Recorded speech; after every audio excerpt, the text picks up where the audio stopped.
President, thank you very much for taking time to talk to us. Thank you. You have just announced a drawdown of U.S. troops from Afghanistan. How should the Afghan people perceive this withdrawal? Well, I think what it signals is the success of the surge that we put in a year and a half ago. And it also signals the seriousness with which we take transition. In 2009, I announced that we would send an additional 30,000 troops in. And our goal was very specific. We were going to blunt the momentum of the Taliban that was taking on more and more control of the country. And we were going to use that time to make sure that we were training Afghan security forces so that Afghans would have the capacity to secure their own country. We've made enormous progress during that time. And so what we've seen is an additional 100,000 Afghan forces trained. We've seen areas like Kandahar and Helmand wrested away from the Taliban so that communities can feel more secure and more safe. And what we now are doing is going to remove 10,000 troops by the end of this year, an additional 23,000 by the end of next summer. We'll get back down to the levels that we were before the surge. And then we'll continue to transition as Afghan forces stand up with the goal of completing this transition by 2014. Beyond 2014, though, we want to make sure that we maintain the strong relationship with the Afghan people and the Afghan government. We won't have the same military presence, but what we hope on economic and development agendas that we're going to continue to work with Afghans as we have. What kind of impact do you think it'll have on the NATO allies? For example, how would you ensure that the NATO allies themselves don't rush for the exits and in a sense get out of the country before we do? Well, we actually made sure that we consulted closely with our NATO allies before making the decision. I've subsequently discussed this with the Secretary General of NATO, as well as some of the key contributing countries, and they all recognize that what we did was put in a surge. We are now going to be removing that surge, but our baseline levels of 68,000 troops will remain even by the end of next year, and we will be able to pace the transition in a way that makes sure that Afghan security forces are able to handle the security needs of their country. So right now, you made your decision based on the situation on the ground. How did you go through that whole thought process? Well, it's a combination of discussions with General Petraeus and the commanders on the ground. It's also taking into consideration consultation with the Afghan government. One of the key issues here is making sure that we strike the right balance, letting the Afghan people know that we want a sovereign Afghanistan that is secure, and we recognize that the more Afghan responsibility exists, the better off everybody's going to be. But also making sure that we don't rush it so quickly that Afghans find themselves overrun once again. And I think that the numbers that we arrived at strike the right balance. It's consistent with a phased transition process, which allows us to still partner with Afghans. But keep in mind that already there are Afghans out there every day who are fighting the fight, Afghans who are dying on behalf of their country and their freedom and their dignity. And what we want to make sure of is that we continue to be a good partner with that process, but we want to also send a signal to the Afghan people, this is your country ultimately, and you're going to have responsibilities. You mentioned the Afghan government, and President Karzai has been quite critical of the United States and NATO. Are you frustrated by such statements, and what kind of ally has he been?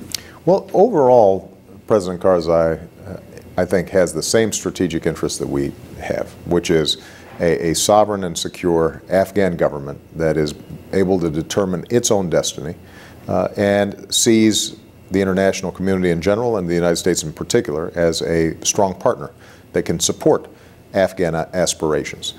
Obviously, there are going to be tensions in a difficult environment where we have a large number of foreign troops inside a country.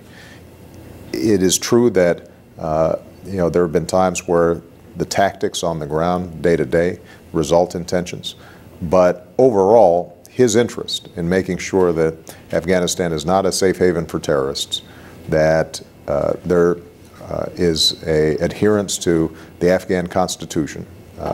Those commitments that he's made are ones that are entirely consistent with what I see as U.S. interests.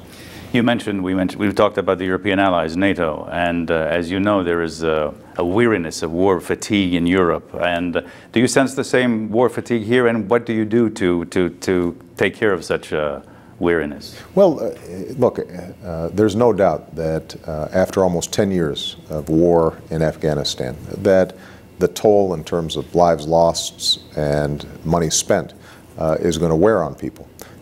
The good news is that we are transitioning from a position of strength. Because of the surge, because of the fact that we were able to blunt the momentum of the Taliban, because of the security gains that we've made and the advances we've seen with Afghan security forces, I think both the American people and all the allies that I talk to want to make sure that we are finishing the job, that we are turning over to the Afghans a secure country that they can sustain. And we want to do so in a cooperative manner that is respectful of Afghan law and Afghan security. But we also want to make sure that we don't abandon a cause that we invested very heavily in. And that was my first question. You don't think that some segments of the Afghan people will see it as abandonment? I don't think so. I mean, keep in mind, we're talking about 10,000 troops by the end of this year, an additional 23,000 by the end of next summer, and we'll still have 68,000 U.S. troops there in addition to all the coalition partner troops. So there's still going to be a substantial presence, but what it does signal is that Afghans are slowly taking more and more responsibility. As you know, reconciliation is a word that is used in Afghanistan. How do you define reconciliation, and what is the U.S. role in that process? And does it support negotiations with at least some elements of the Taliban? What we've said consistently is that there has to be a political settlement to bring about genuine peace in the region. But the terms of that political settlement are important, and we've been very clear in our criteria. We will encourage the Afghans, and we ourselves will talk to anybody, but they are going to have to break ties with al-Qaeda. They're going to have to pledge to abide by the Afghan Constitution, and they'll have to cease violence as a means of bringing about political power.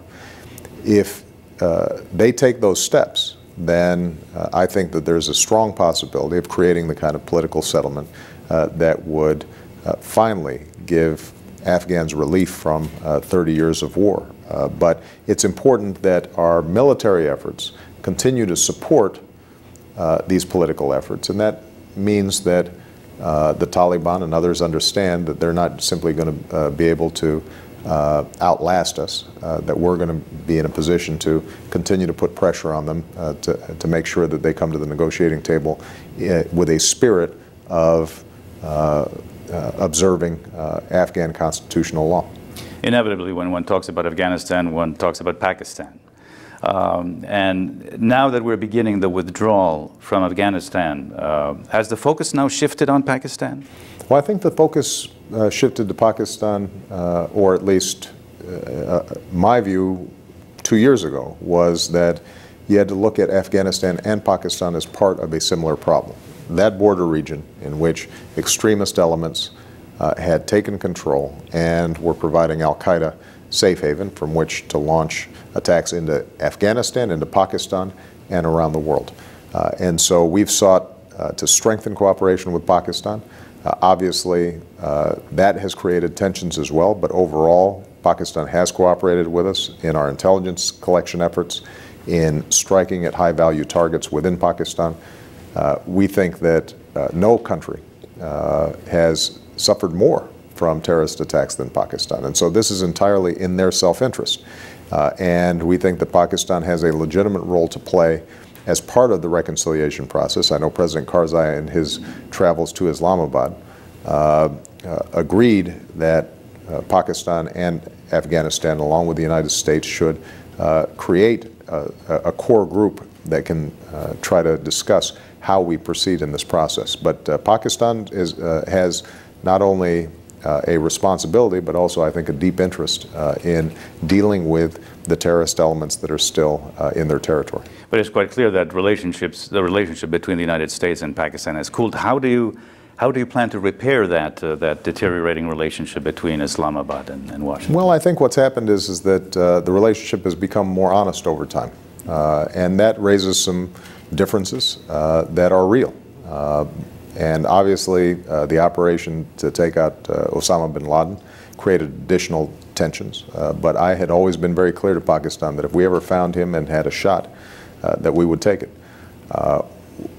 We think that if Pakistan recognizes the threat to its sovereignty that comes out of the extremists in its midst, that there's no reason why we can't work cooperatively to make sure that both U.S. security interests, Pakistani security interests, and Afghan security interests converge. Do you think that Pakistan has to play a greater role in against terrorism? Well, I think that Pakistan has always seen terrorism as either a problem for somebody else or have seen elements of the Taliban as a hedge in terms of their influence within Afghanistan. And what we've suggested to Pakistan is that not only does terrorism threaten Pakistan more than just about any other country, and not only does it strain its relations with its neighbors and with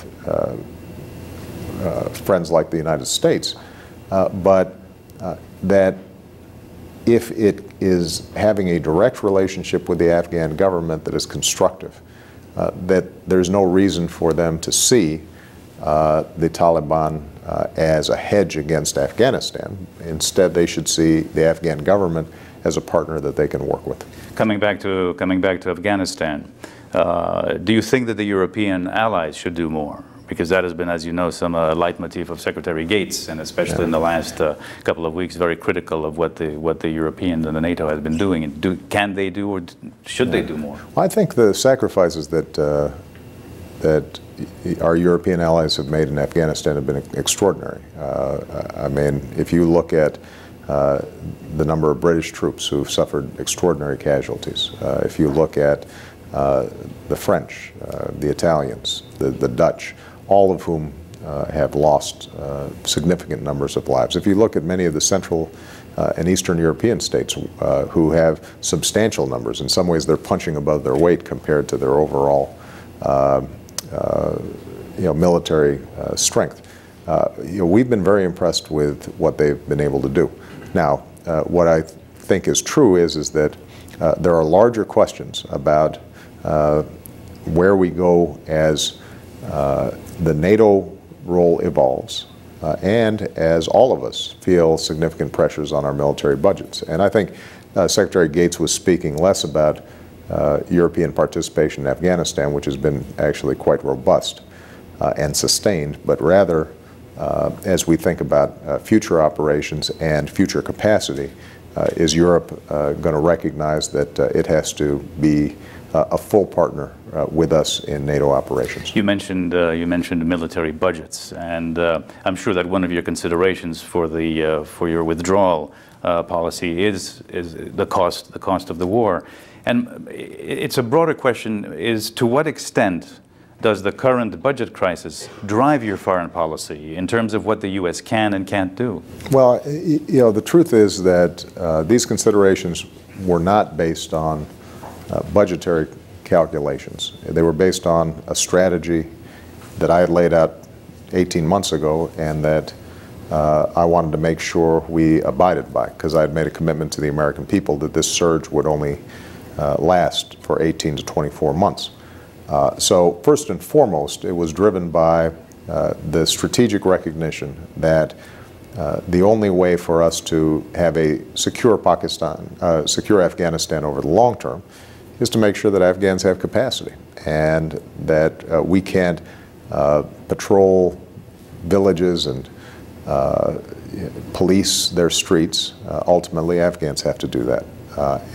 Now, what is no doubt true is that the United States has carried an enormous burden financially from not only the Afghan war but the Iraq war. And one of the arguments that I made in talking to the American people about this drawdown is that our strength, our power, has always been based, first and foremost, on our own economic strength and prosperity. And we have to be more judicious in how we project power. That's good strategy. It's good for our national security. It happens also to be good for our budget. Mr. President, thank you for your time. I really enjoyed it. Thank you.